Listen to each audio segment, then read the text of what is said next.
Alright guys, welcome back once again. Lucas Clones here, back with another review, and this time I'm doing the Gijoe Retaliation Wave 3.5 Ultimate Duke figure, and so I'm going to try to just go through this figure really quick. First to get a couple of close-ups on him. One thing about this figure that is maybe one of the negatives, I'll try to focus in on his face here.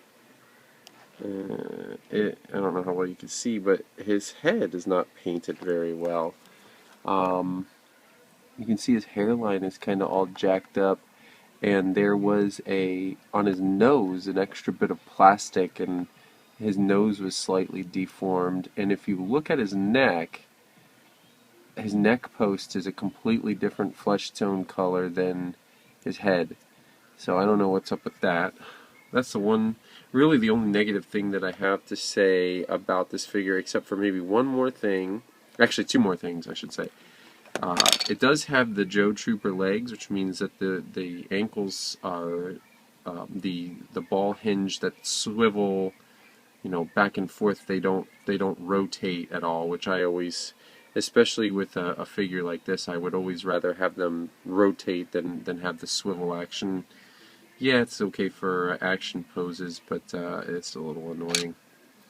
And the only other thing about this figure is that, like the mouse figure that came out with this web gear here, his range of motion, due to the web gear, how big it is in the chest area, is severely limited. So he can't really two-hand a rifle really well. Simple fix for that, though, is to take a nice sharp X-Acto knife and go right in this area here and trim that a little bit of plastic away. That's a quick fix. As far as his head goes, I have an easy fix for that. I did manage to save a spare Duke head from the Wave 1 Retaliation Duke, which had a chromey body, but the head was actually well painted, so I'll just be swapping that out.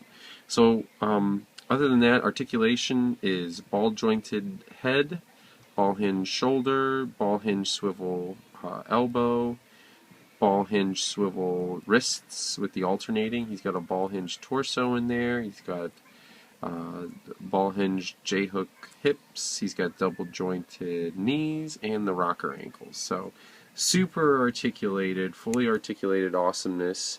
I really like the paint job on his camo. I'm not exactly sure what type of camo this is supposed to be. It's definitely, I want to say, a digital desert multicam type of thing going on here, but yeah, it's a little tough. It's not Marpat, obviously. Duke's in the Army, he's not a Marine, so he wouldn't be wearing Marpat anyhow, but does look a lot like it. It's a very cool painted figure, and the one thing that I do want to point out, I don't know how well you can see, but there is a tactical American flag patch right there on his arm that's painted in the same colors as his camouflage so that it doesn't stand out, which is a very cool touch. I'm hoping that I haven't opened Roadblock yet, but I'm hoping that he has the same thing. He does come with the tactical Spec Ops type of helmet that Mouse came with. Fits real nice on his head. And then he comes with this same rifle that came with, I think the first figure he came out with was Lifeline. And then I haven't taken all these out.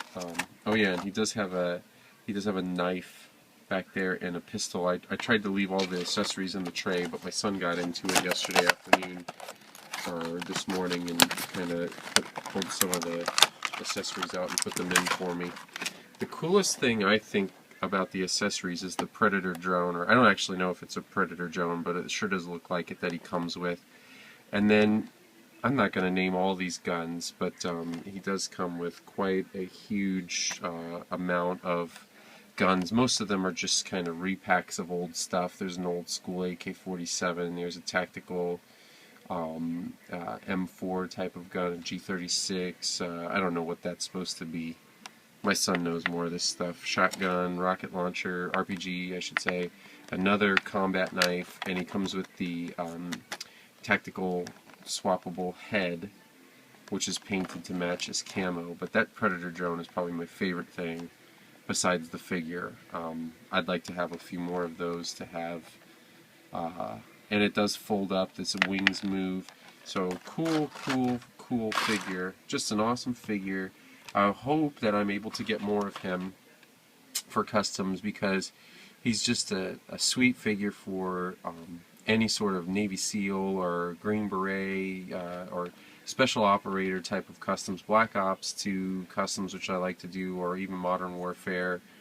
Just a fantastic figure to use. I don't even know if I need to really repaint, just swap heads and call it a day, because man, what a cool figure. One of the ones that I was most looking forward to in this set, and that's saying something given the figures that are in this set. So that's going to do it for this review. If you like, please comment, rate, subscribe if you haven't already done so. And until then, Gijoe, see you again. Bye-bye.